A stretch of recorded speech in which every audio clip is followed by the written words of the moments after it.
Hola, ¿qué tal? Muy buenas tardes para todos nuestros asistentes. Sean bienvenidos a este espacio virtual para conversar sobre un tema de gran importancia para el bienestar y salud de los tunjanos. Se trata de la seguridad alimentaria y nutricional en el marco de oferta, acceso y adecuación alimentaria.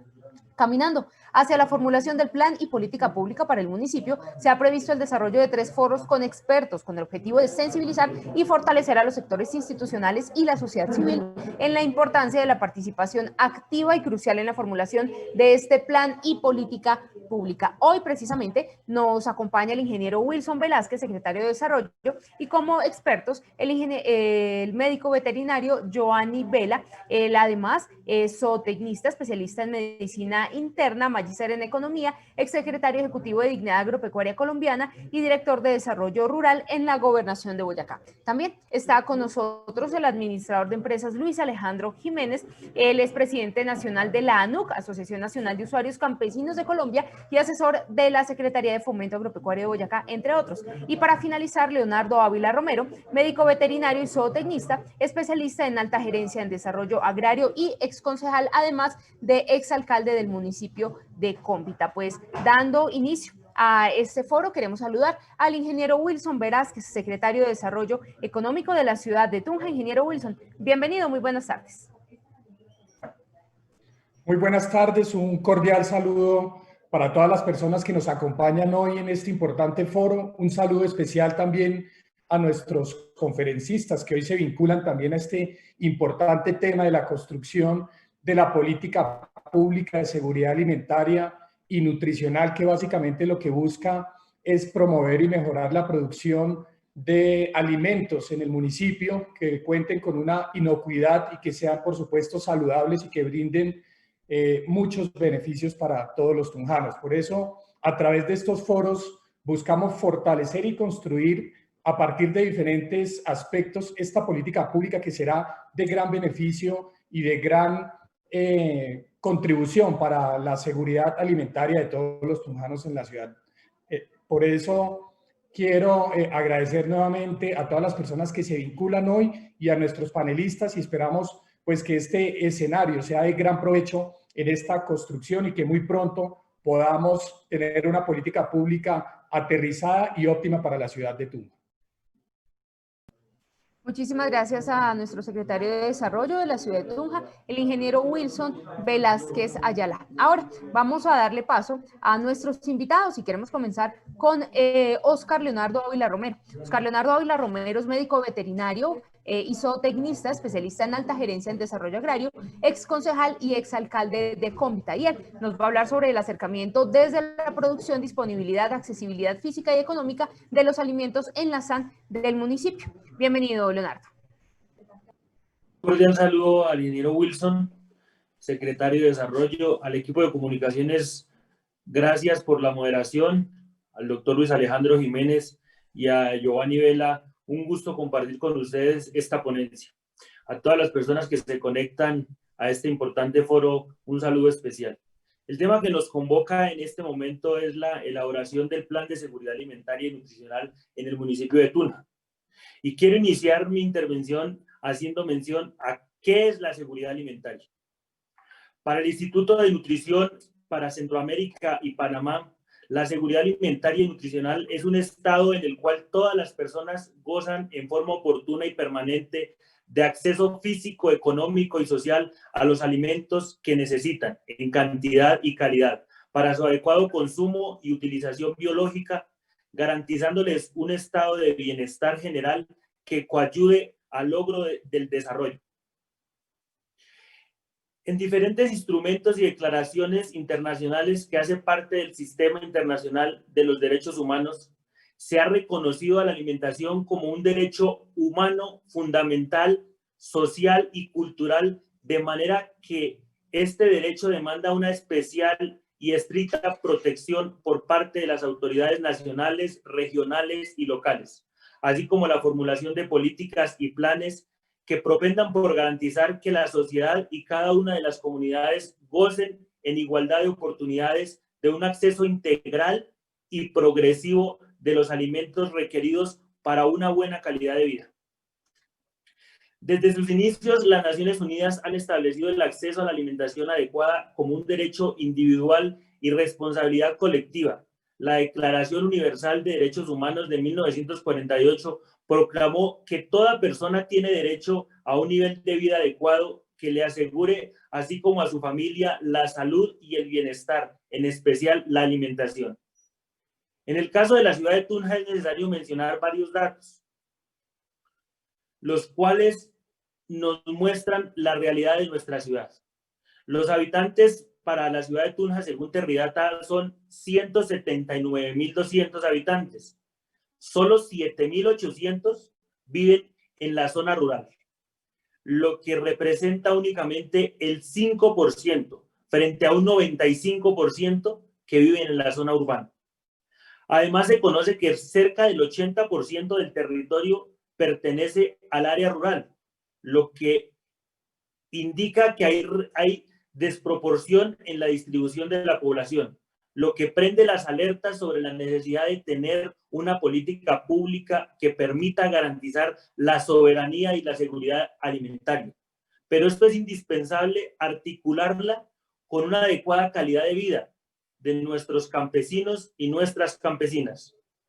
Por otra parte, también es fundamental que se fortalezca la relación con los municipios aledaños, los cuales sí tienen una preponderancia rural y una vocación en su mayor parte agrícola y pecuaria.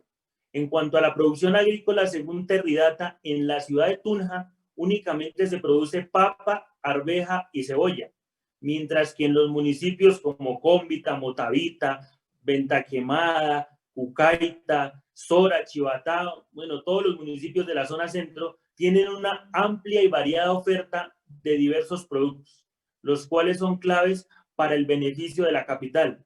Es por eso que en momentos coyunturales donde se interrumpe el transporte, la provisión de nuestra ciudad se ve comprometida y afecta adicionalmente a esto que nuestros campesinos no cuentan con maquinaria agrícola ni con las ayudas de los gobiernos. Respecto a Boyacá y a la nación, Tunja tiene un atraso en índices de acceso a maquinaria agrícola y los índices de pobreza, según Terridata, son bastante amplios. También es importante mencionar que los productos que se cosechan por los tunjanos no son vendidos en las plazas de mercado, sino por intermediarios. La articulación con las plazas de mercado y la apuesta por la implementación del nuevo parque agroalimentario representa una alternativa para mejorar los índices de productividad y por ende facilitar la soberanía y la seguridad alimentaria. Este parque agroalimentario pensado como un centro comercial donde se articulan los productores de los diferentes municipios con los comerciantes y con los consumidores, donde a futuro, a mediano, a corto plazo se debe pensar en generar valores agregados como empaques, lavados, industrialización. La creación de una planta de beneficio animal contribuye significativamente para dar un valor agregado a los productos cárnicos que hoy están en la ilegalidad en diferentes veredas y barrios de nuestra ciudad. Los productores, lo que es difícil de manejar desde la ilegalidad, nos encontramos como Runta con el tema de los cerdos y otras de las grandes apuestas que contribuyen a una seguridad y soberanía alimentaria es hacer que los productores lleguen a los barrios con la implementación de los mercados campesinos y de esta manera los recursos que se destinen a los intermediarios representen una fuente de ingresos para los campesinos y generen un estímulo para continuar con el trabajo agrícola, y con esto se contribuiría para que exista un comercio justo. Y entiéndase por comercio justo el pago adecuado a los productores, a quien lo produce, y el precio asequible a los consumidores. De igual forma, dentro de la política de seguridad alimentaria, la Administración Municipal de Tunja debe propender por una producción amigable con el medio ambiente. Esto en armonía con los pilares y metas del desarrollo sostenible, garantizando no solamente el adecuado y ecológico producción, sino que también sea una rentabilidad a mediano y a largo plazo, sin olvidar los beneficios para la salud y para la población. Trae consigo la producción limpia y ecológica. Desde la Alcaldía Mayor de Tunja se podría articular la producción agrícola con las empresas y las grandes superficies, de tal manera que sean los productos tunjanos los que allí se comercialicen. Ejemplo, Éxito, Olímpica, tantas cadenas que nos pueden comprar a los tunjanos. De esta manera es necesario realizar los acercamientos sirviendo de intermediarios entre productores y asociaciones, gremios y con grandes almacenes de cadena, entre otros. Por otra parte, los eslabones de la cadena productiva no deben entenderse de manera separada, sino que es necesaria una articulación entre las diferentes etapas de la misma, garantizando un apoyo por parte de la administración en todos los momentos de la producción, logrando así generar valor agregado y satisfacción de los productores y de los consumidores.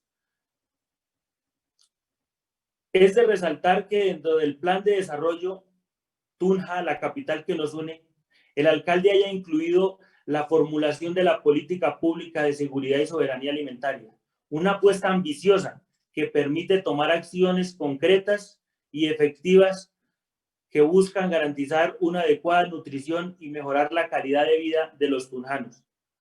Agradecerle a los panelistas, agradecerle a la alcaldía de Tunja por esta invitación y dejar sobre la mesa que estamos en un tema trascendental que es los insumos necesarios para la formulación de lo que será la política pública de seguridad y nutrición en la ciudad de Tunja. Muchas gracias a todos.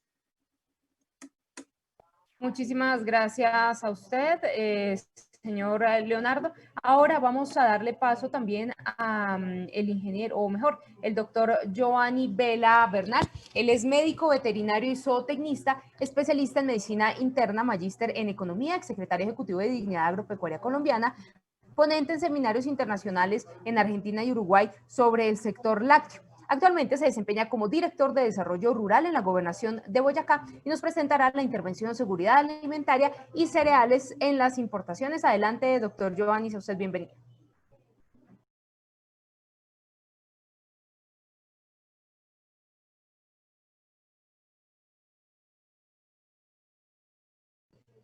Doctor Giovanni, por favor, active su micrófono.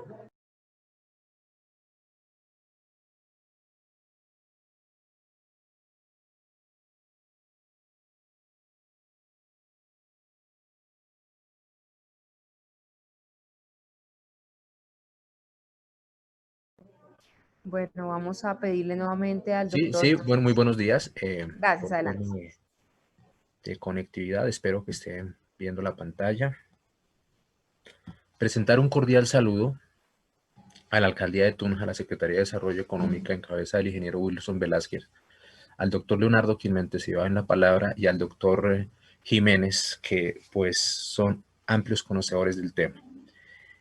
Mi contexto de la presentación lo quiero hacer ver es la importancia y la relevancia que tienen hoy los pequeños agricultores como garantes de la soberanía alimentaria, no solo en Colombia, sino en el mundo, pero inmersos en la problemática macroeconómica que hace que la producción de los pequeños agricultores cada día sea más inviable. En las escuelas de economía normalmente se asume que la macroeconomía y la microeconomía son complementarias. Entendía la microeconomía como el comportamiento de los agentes y los mercados y la macroeconomía como el consolidado de las cuentas nacionales. Pero el contexto macroeconómico actual hace que aunque los consolidados en algunas ocasiones sean buenos y se vean fuertes y el crecimiento económico en los últimos años haya venido, excepto este año por la pandemia, superior al 3%, veamos que en la microeconomía, en las pequeñas empresas y nuestros productores agropecuarios se encuentran en serias dificultades. ¿Eso debido a qué? No me detengo aquí en el concepto de soberanía alimentaria porque quien me antecedió en la palabra, el doctor Leonardo, lo escribió muy bien. Pero vamos a ver qué sucede. Si miramos el histórico de área sembrada en Colombia, vemos un descenso entre un 75 a un 90%. Hemos escuchado que nuestro bello pueblo de Toca, llamado antiguamente la Espiga de Oro, hoy en día ya no produce ninguna hectárea. ¿Qué ha sucedido? Ninguna hectárea de trigo. ¿Qué ha sucedido con la producción de cereales en Colombia? Si históricamente, como departamento libertador y gestor del proceso libertario de Colombia, en la quinta estrofa quedó muy bien resumido que de Boyacá en los campos, con cada espiga un héroe, se dio precisamente a la vocación histórica que nuestra tierra boyacense ha tenido para producir cereales, que son los fundamentales insumos para garantizar la seguridad y la soberanía alimentaria. Entonces miremos que el descenso del área sembrada en algunos rubros ha llegado prácticamente al 100%, específicamente para trigo, pero el comportamiento es muy similar en maíz, frijol, cebada y todo lo demás. Si miramos un producto referente, que por cuestión de tiempo y metodología no me detendré en todos los demás, que por ejemplo es el maíz. La producción de maíz, tomando como referencia el año 2018, superó los 1.100 millones de toneladas. Y si miramos en comparación al año anterior, inmediatamente el 2018, tuvo un crecimiento acorde con el crecimiento de la economía mundial, sobre el 3%. De ese gran volumen de producción, vemos que Estados Unidos llegó a 366 millones de toneladas. ¿Por qué lo menciono? Porque es un aliado estratégico muy importante en la proveeduría de maíz, que lo veremos más adelante, tiene que ver directamente con nuestra seguridad alimentaria. Brasil produjo aquí, nuestro vecino en América Latina, cerca de 100 millones de toneladas, pero Colombia no produjo sino 1.5 millones de toneladas. Como vemos, nada más el 0.1% de la producción mundial. Y esto nos pone en una gran desventaja. Como ya lo hemos dicho, se han caído nuestras áreas de siembra y como no tenemos cereales sembrados, pues entonces, ¿qué tenemos que hacer? Importarlo. Si miramos una de las referencias más importantes, sobre todo para la industria, como lo es el maíz blanco, recordemos que cuando consumimos un huevo, estamos consumiendo maíz. Cuando consumimos carne, cuando consumimos leche, digamos, este insumo, dada su importancia estratégica como insumo primario para garantizar la producción de otras explotaciones pecuarias, tiene una importancia estratégica. Y vemos cómo de esta sola variedad de maíz superamos el 1.000.000 de toneladas importadas de Estados Unidos, ¿sí? Digamos que mirándolo en sentido holístico, las medidas gubernamentales a veces resultan un poco insuficientes. En medio de la pandemia, para garantizar el abastecimiento, una de las medidas fue pues disminuir los aranceles, pero eso generalmente nos conduce a un círculo vicioso que profundiza aún más el volumen de importación y no garantiza la producción nacional. Aquí vemos el decreto expedido por el gobierno nacional, donde lo que se hace es autorizar más importación de maíz por aranceles bajos. Eso puede garantizar en su momento la oferta suficiente en el país, pero finalmente este tipo de medidas va directamente en detrimento de la producción nacional. Si nosotros vemos, los contingentes que Colombia importa de Estados Unidos son cada vez más crecientes y los estamos copando todos. Aún con las medidas que les he referido, vemos, por ejemplo, a corte de abril, el maíz importado en sus diferentes variedades. Miremos nada más una variedad aquí en alguna parte del país, donde vemos que la tonelada puesta en Colombia cuesta 800.000 pesos, entre 900.000 pesos, mientras que producirla a nuestros productores va entre 1.100.000 a 1.500.000 pesos. Ahí vemos una enorme falencia de productividad y de competitividad frente a las importaciones, lo que ha generado, como lo muestran las gráficas, una caída muy importante, y quiero hacer relevancia en eso, de las áreas sembradas. En el tema del frijol, la situación es muy similar. De los casi 32 millones de toneladas que se producen a nivel mundial, Colombia solamente produjo 100.000 toneladas, necesitando una demanda de prácticamente 300.000 toneladas para cubrir su consumo per cápita. Y vemos que Estados Unidos, que es uno de los grandes productores junto con Brasil, que están entre los 3 y 5 millones de toneladas, estamos importando volúmenes bastante importantes que, como lo digo, dicho en el contexto macroeconómico, lo que conducen es a que, aunque haya oferta a ciertos precios, nuestros productores nacionales, al no tener competitividad en ese contexto macro, al cual quiero hacer bastante referencia, no tienen suficiente posibilidad de competir, y eso pues se evidencia precisamente en las crisis que han referenciado nuestros productores. Aquí, para no detenerme por tema de metodología y tiempo, lo que quiero es que se evidencie que el mismo comportamiento que referencio para el maíz ha tenido el tema del frijol. ¿Por qué el maíz y el frijol? Ya trigo y cebada no producimos, pero el frijol, a pesar de que no importamos la totalidad de lo que consumimos, sí evidencia también el mismo comportamiento. La preocupación en este contexto es que podamos llegar a la misma situación que pasó con el trigo y con la cebada, es decir, que dadas estas condiciones desfavorables en el contexto de la economía de globalización, nuestros campesinos se quiebren definitivamente y no tengamos una hectárea de estos cereales tan importantes sembrados en el país.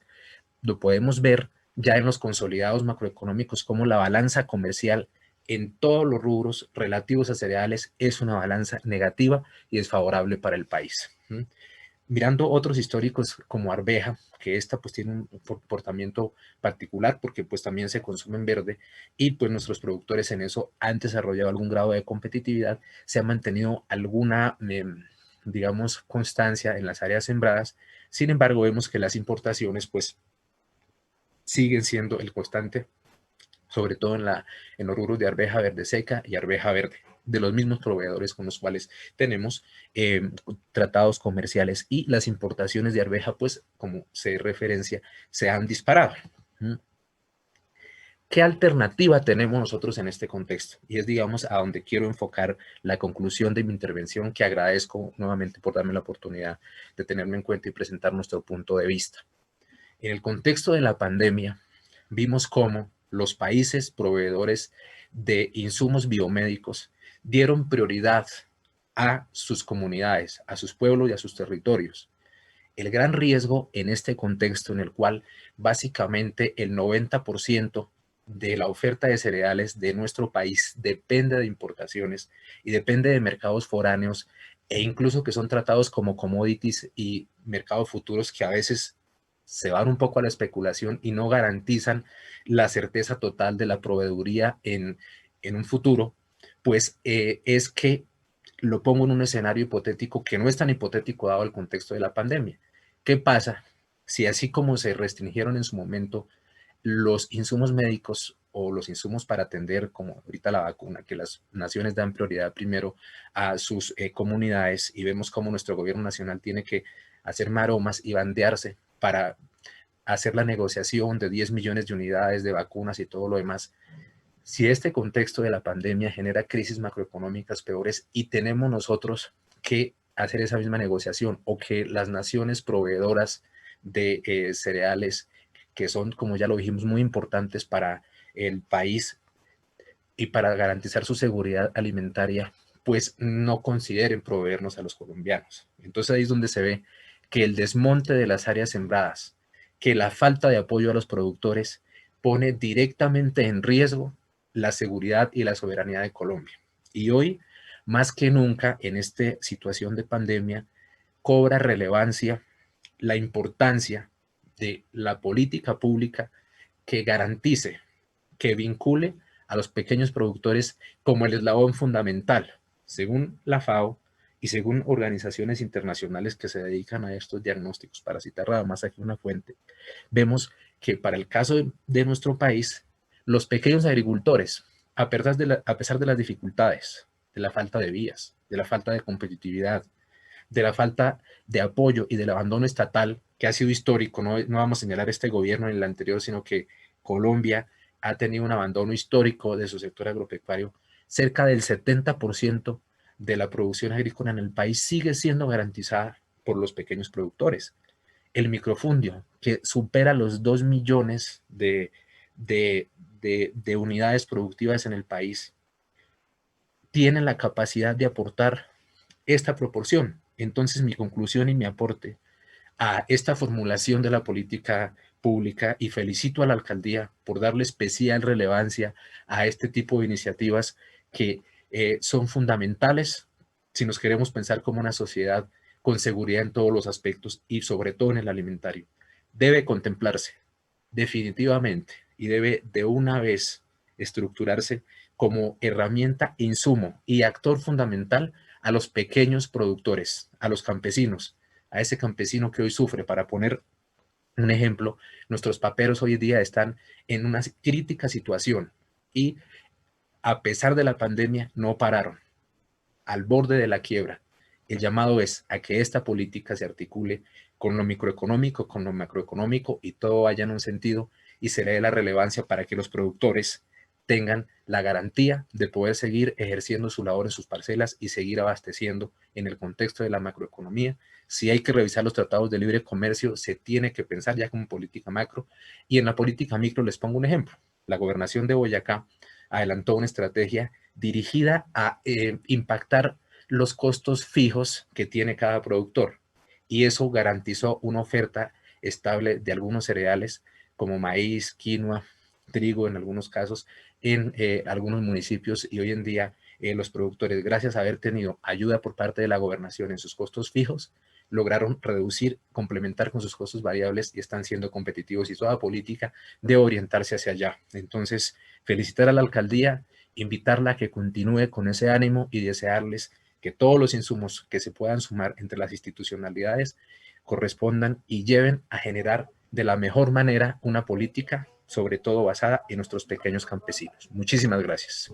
Gracias a usted, doctor Joanny. Pues invitamos ahora al doctor Luis Alejandro Jiménez. Él es presidente nacional de la ANUC, la Asociación Nacional de Usuarios Campesinos de Colombia, boyacense, administrador de empresas y especialista en gestión pública. Se ha desempeñado como gerente del Plan para el Crecimiento de la Economía Rural Crecer de la Gobernación de Boyacá y también como asesor de la Secretaría de Fomento Agropecuario de Boyacá, entre otros. Él nos hablará de asociatividad, agroindustria, sistemas de comercialización y, por supuesto, economía campesina. Bienvenido. Bueno, muy buenas tardes, muchas gracias por esta amable invitación que nos permite compartir algunos puntos de vista, algunas reflexiones acerca de este buen propósito de la alcaldía de la construcción de la política pública municipal en materia de seguridad alimentaria y, por supuesto, la adopción de un plan de seguridad alimentaria y nutricional para Tuna. A ver, yo haría unos comentarios partiendo de algo que ya también se ha mencionado acá, pero que definitivamente, como es el centro del proceso de interés, que es en el fondo el derecho a la alimentación, que pues es reconocido universalmente, y precisamente a partir de ese derecho a la alimentación de todos los seres humanos surge la responsabilidad, surge el compromiso de garantizar la alimentación, lo que se llama seguridad alimentaria en los términos que ya también se han expuesto y que yo no voy a repetir. Y a eso está ligado el tema de soberanía, que es el qué produzco, cómo lo produzco, con qué semillas y demás, que es el otro componente alimentario.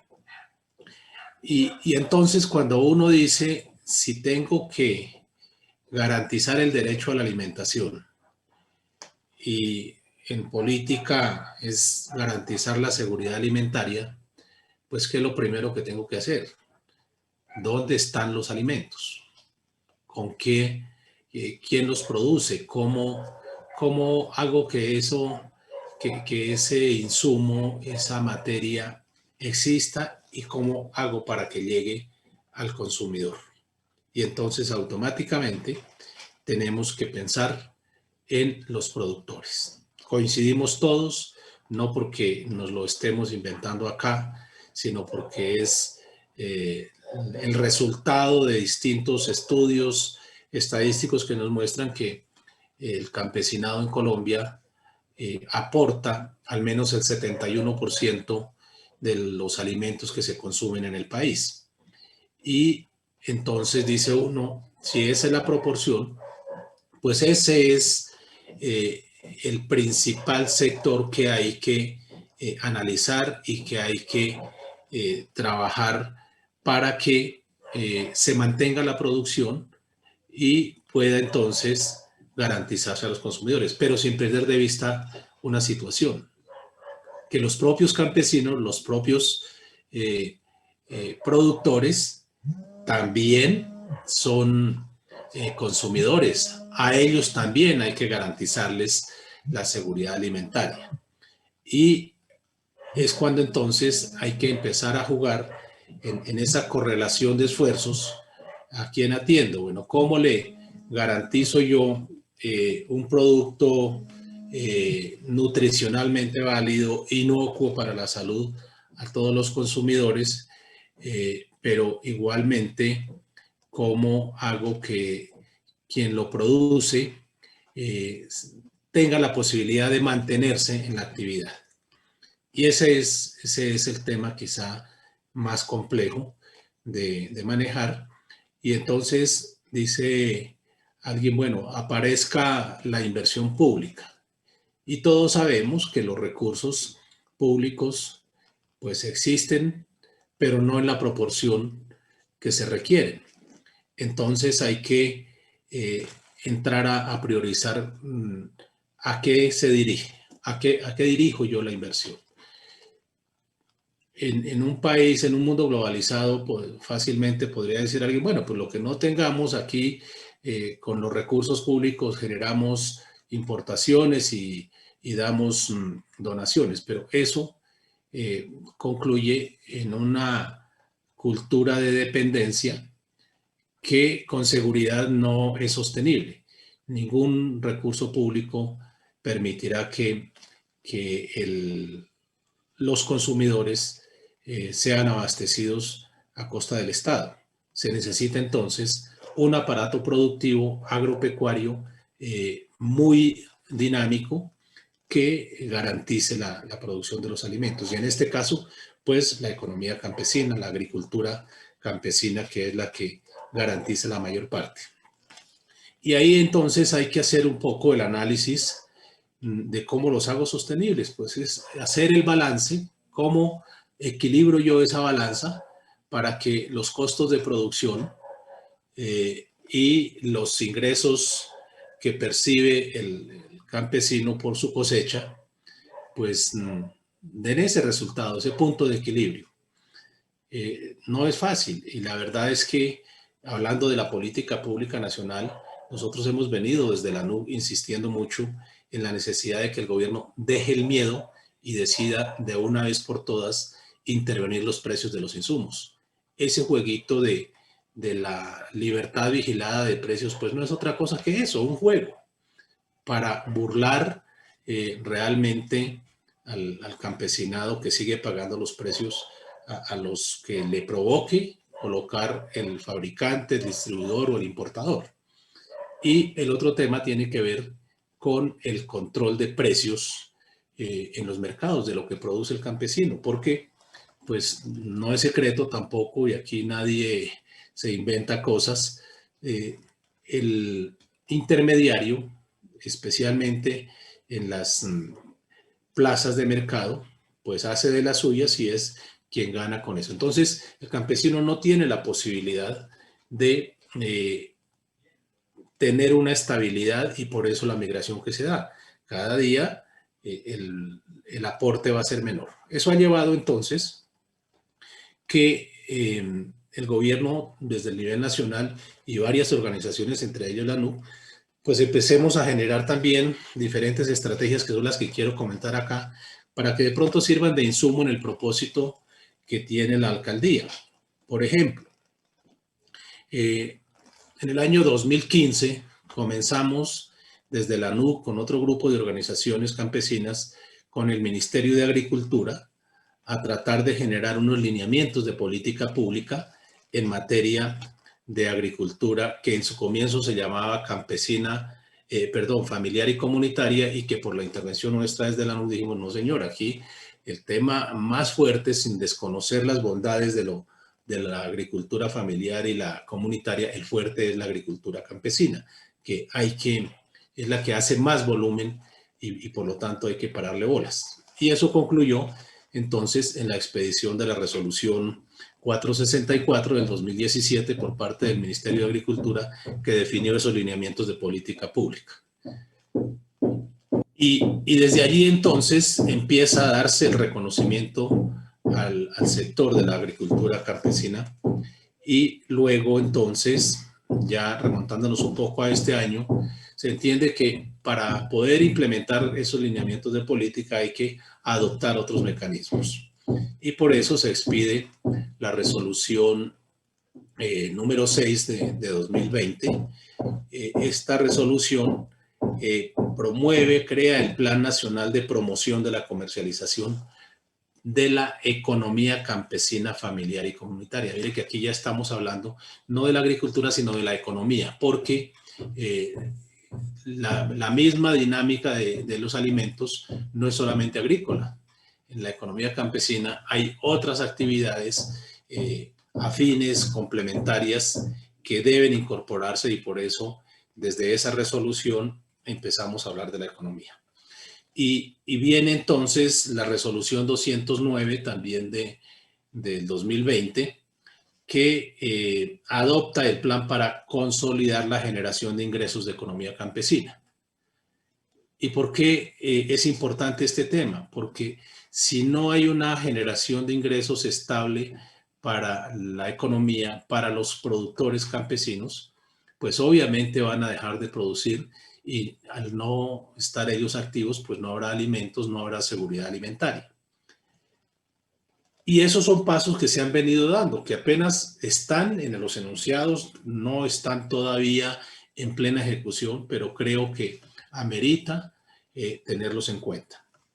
Y a eso podríamos agregar entonces lo que dispone la Ley 2046 de 2020, conocida como la Ley de Compras Públicas, en la que, dicho sea de paso, tuvimos buena oportunidad de intervenir en su trámite, y en el Senado de la República se logró finalmente, con una proposición de Jorge Londoño, que el 10% obligatorio de compras públicas que deben hacer las entidades del Estado pasara al 30%. De Cámara llegó con el 10% y en el Senado se pasó al 30%.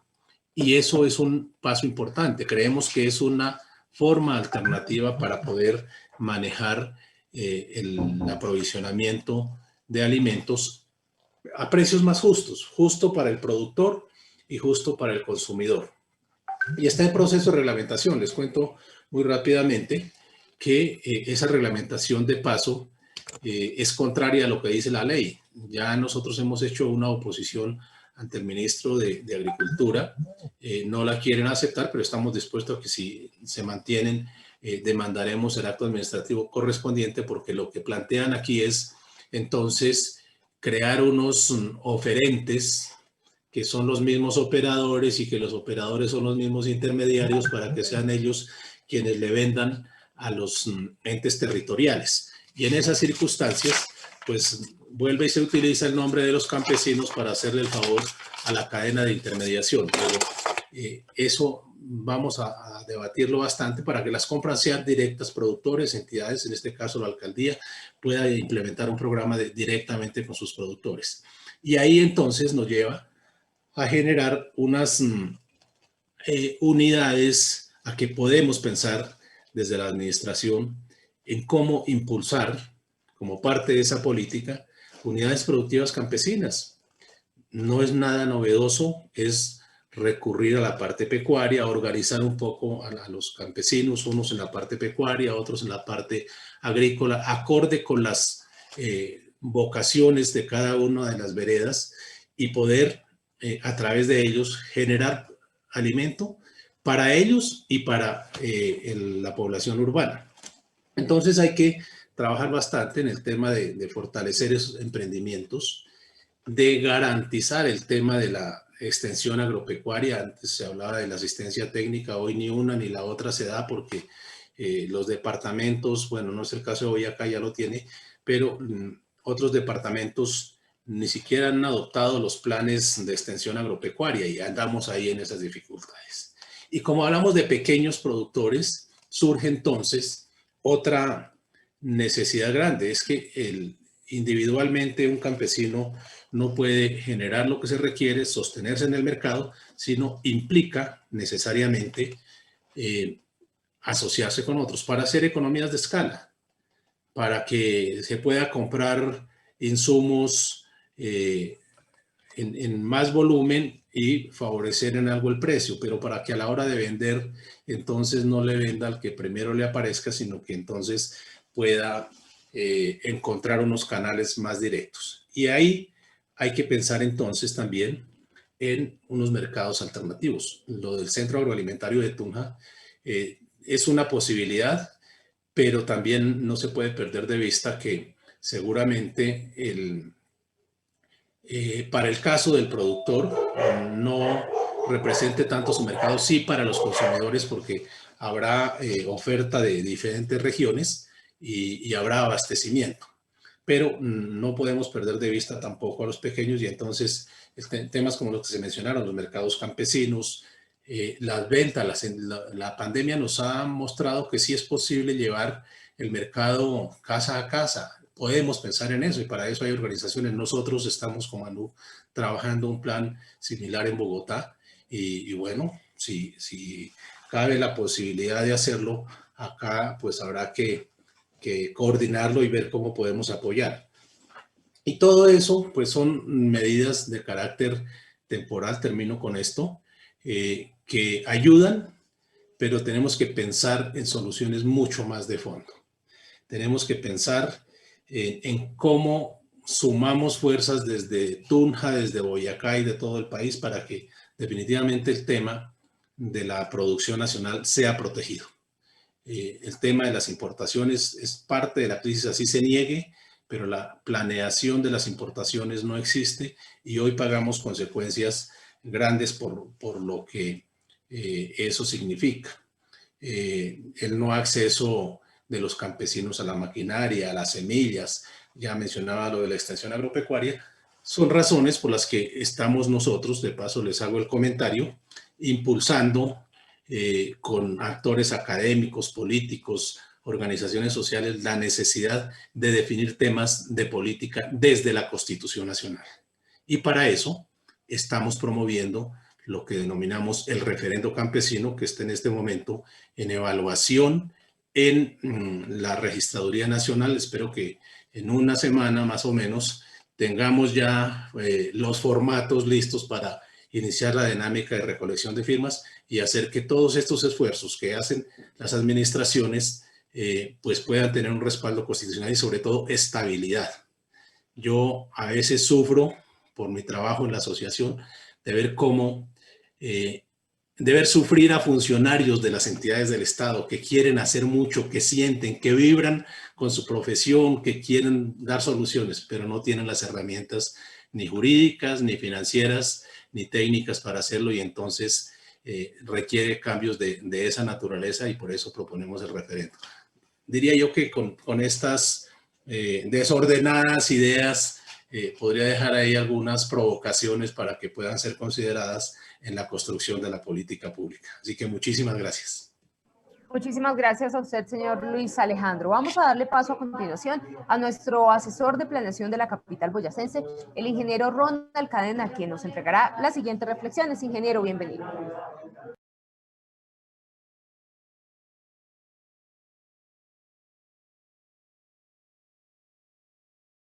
De servicios y desafortunadamente se ha venido incrementando nuestra problemática. Muy buenos días a todos. La Administración Municipal de Tunja, la capital que nos une, agradece a los ponentes del foro virtual referente a la respuesta actual en soberanía, seguridad alimentaria y nutricional desde la oferta, acceso y adecuación alimentaria. Un saludo especial al doctor Giovanni Vela, al doctor Luis Alejandro Jiménez, al doctor Oscar Leonardo Ávila, quienes con su conocimiento y experiencia abordaron temas relevantes y estratégicos en la soberanía y seguridad alimentaria, sus retos y sus oportunidades. Definitivamente la seguridad alimentaria y nutricional comprende un factor de suma importancia en la calidad de vida de las comunidades, en donde surge pues garantizar mediante esta soberanía alimentaria a través de políticas de fortalecimiento del sector productivo, especialmente nuestro campesinado y la economía que gira alrededor del acceso y la adecuación de dichos alimentos. Hablar de seguridad alimentaria ha sido en las 3 sesiones de los foros virtuales una oportunidad inmejorable de conocer las problemáticas, los retos, los cambios y las mejoras que articuladamente la administración municipal y la comunidad pueden y deben construir en torno a este tema. La administración municipal tiene desde el Comité Interinstitucional de Seguridad Alimentaria y Nutricional del municipio de Tunja y pues con estos conocimientos adquiridos y estas valiosas experiencias de nuestros expertos, lograr diseñar e implementar el Plan Integral de Seguridad Alimentaria y Nutricional que propenda por garantizar la disponibilidad, el acceso, el consumo, el aprovechamiento, utilización biológica y la calidad e inocuidad de los alimentos a las familias más vulnerables del municipio de Tunja. Con este foro virtual damos por terminado unas jornadas de suma importancia y pertinencia en donde se tocaron temas como la calidad e inocuidad en alimentos, las experiencias en formulación de planes de seguridad alimentaria, la respuesta actual en soberanía alimentaria y el papel que debe tener la sociedad civil en los desafíos de la seguridad alimentaria y nutricional. Un abrazo a todos. La Administración Municipal seguirá propiciando escenarios y espacios en estos importantes temas para la comunidad tunjana. Un abrazo. Muchas gracias, ingeniero Ronald. También para este cierre quiero darle paso nuevamente al ingeniero Wilson Velázquez, nuestro secretario de Desarrollo, para finalizar y cerrar, pues, por supuesto, con broche de oro con nuestros secretarios, con nuestros asesores que también se vinculan a este foro. Ingeniero Wilson, adelante, por favor. Muchas gracias, Ángela. Un agradecimiento nuevamente a todas las personas que se vincularon hoy a este foro que definitivamente sigue construyendo una política pública que pronto podamos ver materializada en la ciudad. Agradecer también a todos nuestros panelistas que participaron hoy y que nos dieron todo su punto de vista, que sin ninguna duda será fundamental en la construcción de la misma. Esperamos que estos escenarios que se generan desde la alcaldía de la ciudad de Tunja, en cabeza del alcalde Alejandro Fúnene, se sigan dando de manera participativa y que definitivamente pues este sea el camino para poder construir definitivamente una muy buena política que garantice la seguridad alimentaria en la ciudad de Tunja. Muchísimas gracias a todos y que tengan una excelente tarde. Muchísimas gracias a usted, ingeniero Wilson, y a todas las personas que se han conectado a esta serie de foros sobre seguridad alimentaria caminando hacia nuestra política pública. Gracias también a cada uno de los participantes que estuvieron con nosotros y les deseamos a todos una feliz tarde. Muchísimas gracias por la conexión y hasta pronto.